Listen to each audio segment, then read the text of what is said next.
Kita buat saja laporan polisi kepada Joko Widodo yang belum pernah dilakukan oleh siapapun, melaporkan mantan presiden ini ke polisi sebagai bentuk adanya tindak pidana. Tampaknya Jokowi juga kuat banget bang, karena bisa mempengaruhi kurang lebih berdasarkan pertanyaan Ramadan Pohan, ada 16 atau 17 orang di kabinet orang Jokowi.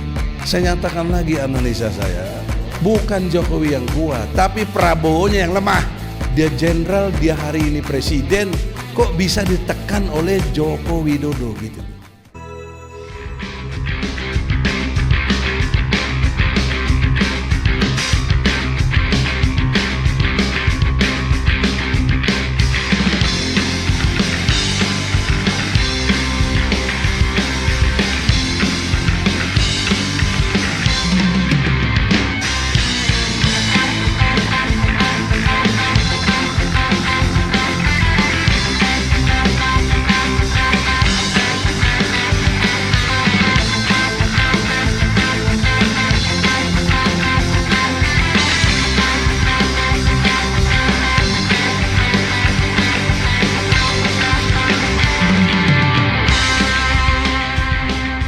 Bismillahirrahmanirrahim.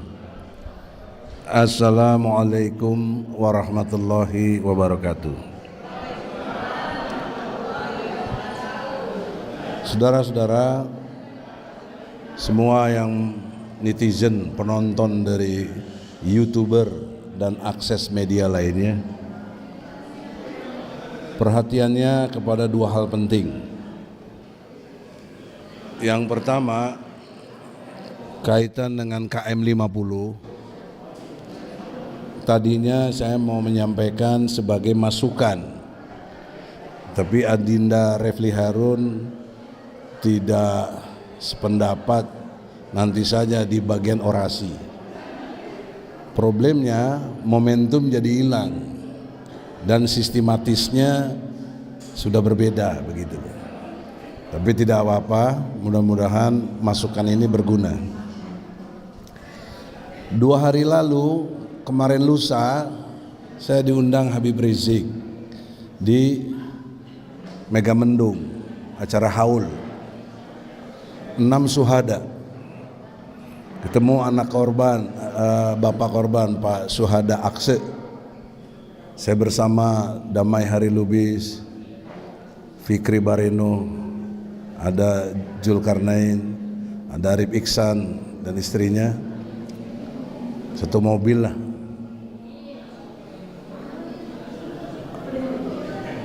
Kalau tidak salah Fikri Bareno komentar, kenapa kok kesannya Jokowi semakin kuat bang katanya, bisa mempengaruhi dan lain sebagainya, sampai hari ini aman-aman saja. Saya jawab waktu itu sebelum sampai ke Megamendung, bukan Jokowi yang kuat, tapi yang lemah adalah kita yang lemah.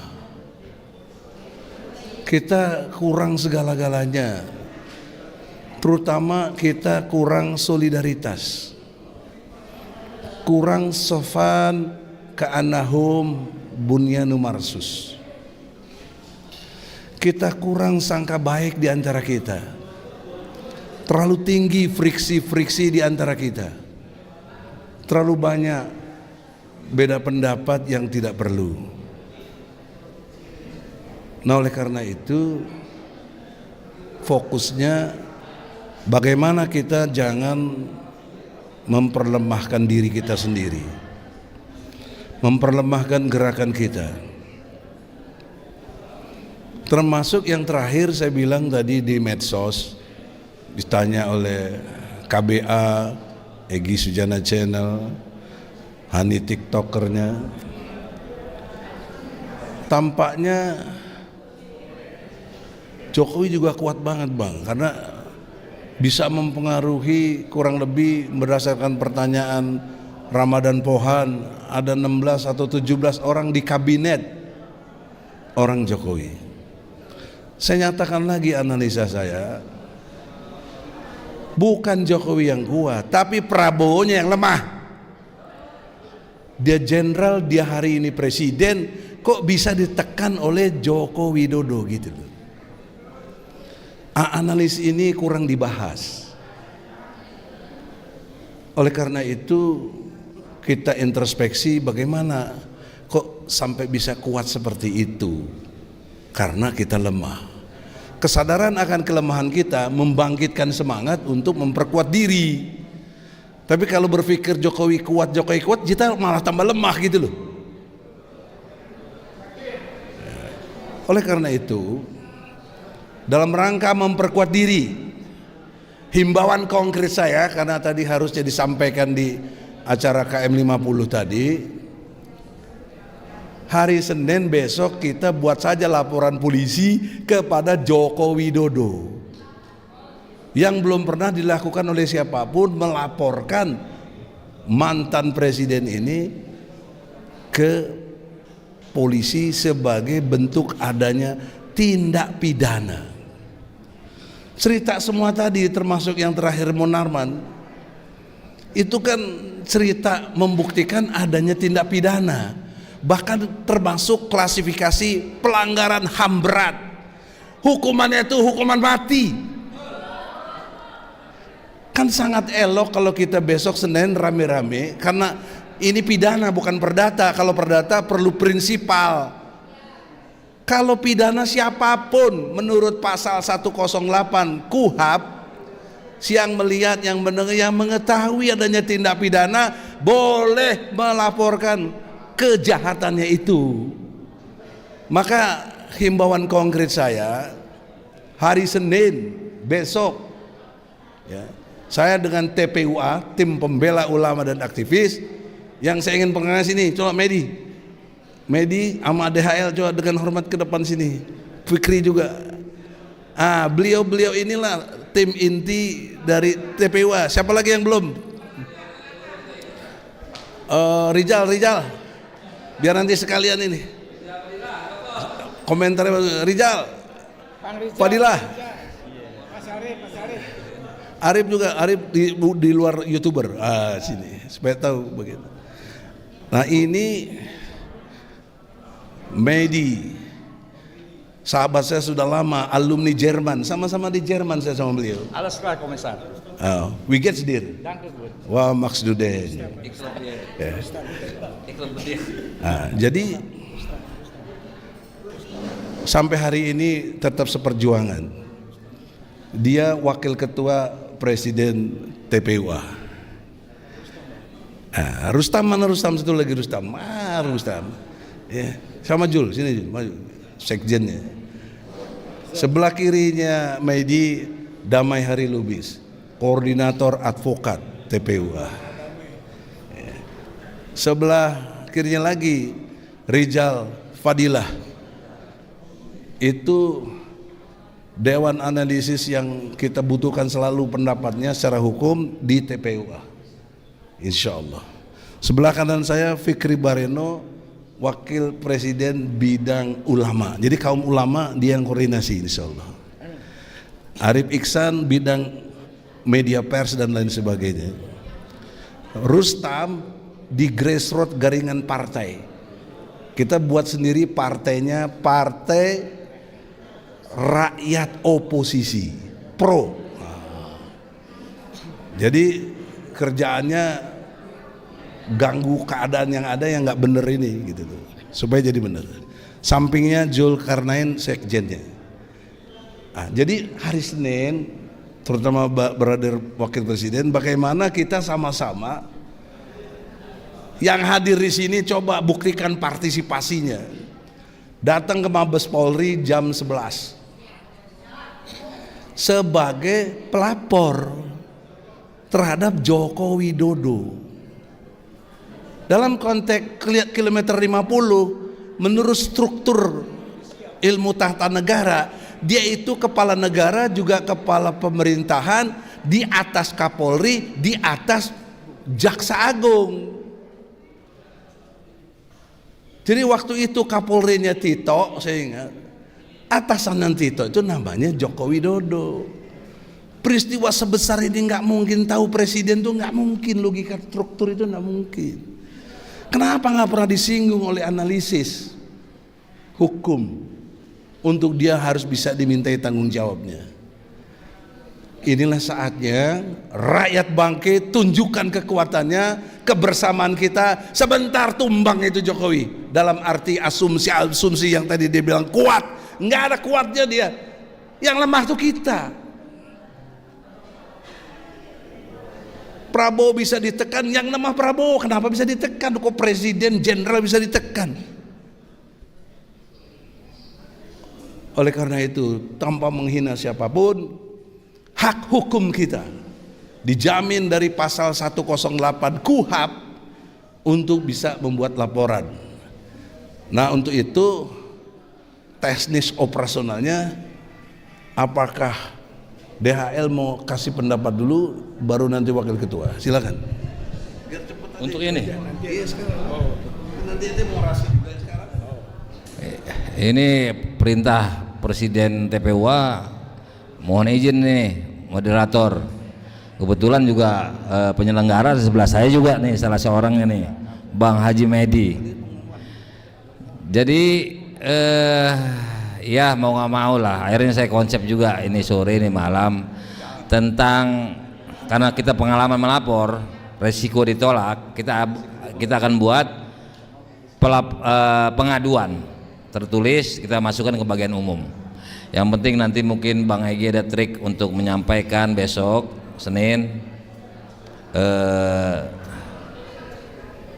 entah diterima entah tidak, alhasil menjadi sebuah aduan yang harusnya diniatkan laporan, yaitu pelaksanaan besok Senin. Demikian kita usahakan, insya Allah saya buat konsepnya malam ini sekaligus panjang lebar, supaya kalau nggak diterima juga bisa buat pokalnya Bang Egy. Soal pokal beliau nggak usah diajarin, kita baru langkah 1, dia ada langkah 10. Demikian, wassalamualaikum warahmatullahi wabarakatuh. Enggak, Bang Egy. Udah. Cukup. Satu lagi dari wakil ulama nih. Udah cukup, Bang. Cukup semua. Cukup. Kalau cukup, saudara-saudara, yang kedua tentang ijazah palsu. Oh, Pak Sekjen lupa, tadi nggak lihat nih, Sekjen lupa. Aduh, Sekjen. Kenapa baru kalian lagi ngurus orang tua? Ya, insya Allah. Soalnya bakti sama abang. Iya. Ijazah palsu ini banyak orang nanya juga sampai di mana. Secara formal kita sudah sampai tingkat banding. Waktu tingkat banding di Jakarta Pusat itu sudah pada tingkat diputuskannya di Pengadilan Tinggi Bandung Jakarta, pengadilan tidak berwenang. Jadi kalau pengadilan tidak berwenang, kita ini kemana gitu loh. Mungkin ini satu isyarat supaya kita bikin pengadilan rakyat. Nah, inilah pengadilan rakyat juga kita akan lakukan hari Senin. Laporin sekalian ke Joko Widodo ke Mabes Polri mengenai pasal 263, 264, 266 yang memasukkan akte otentiknya itu, ijazah itu kan akte dokumen negara, dipalsukan oleh Jokowi. Kita fokus ke ijazah UGM. Jadi UGM juga bagian yang kita laporkan. Karena selama ini cuma banyak di medsos tapi tidak pernah difokus kepada tegaknya hukum. Jadi ini bukan peristiwa politik, ini peristiwa hukum. Yang kita kejar adalah satu, kepastian hukum. Karena dalam peristiwa hukum tidak boleh tidak selesai. Harus endingnya apa hukum itu? Bersalahkah atau tidak? Nggak boleh orang digantung. Hari ini nih saya masih digantung sampai hari ini, dari sejak 2019 saya masih tersangka kasus makar. Hanya gara-gara ngomong people power. Betapa jahatnya rejim itu. Di SP3. Belum ada SP3. Jadi kesempatan saya nuntut, kalau mau tuntut pidana, perdata besar nih, 1 malam 1 triliun. Saya ditahan 41 malam di ruangan yang sangat sempit 1x3. WC di situ, semua di situ, aduh, namanya di penjara mana enaknya lah. Tapi kita jalani terus, ya, namanya ruangan tahti, tahanan tikus di Polda Metro itu, ya. Nah, oleh karena itu saudara, tidak bermaksud ungkapkan kesedihan, tapi ini peristiwa hukum, bukan politik, yang sudah saya jalani dan masih terjolimi. Ada kiai nasihati, udahlah bang, maafkan saja, keadaan udah begini, nggak boleh ngomong kasar, nggak boleh maki-maki. Kau baca itu surat An-Nisa 148. Tidak boleh ngomong buruk, tidak boleh ngomong kasar, memang perintah Allah. Tapi bagi yang dizolimi dipersilahkan oleh Allah. Nah, saya merasa dijolimi, kalian nggak dijolimi, nggak dipenjara, saya dipenjara. Jadi saya ngomong kasar begini, mau ngelawan Jokowi itu sangat wajar karena saya dijolimi. Dalil saya An-Nisa ayat 148.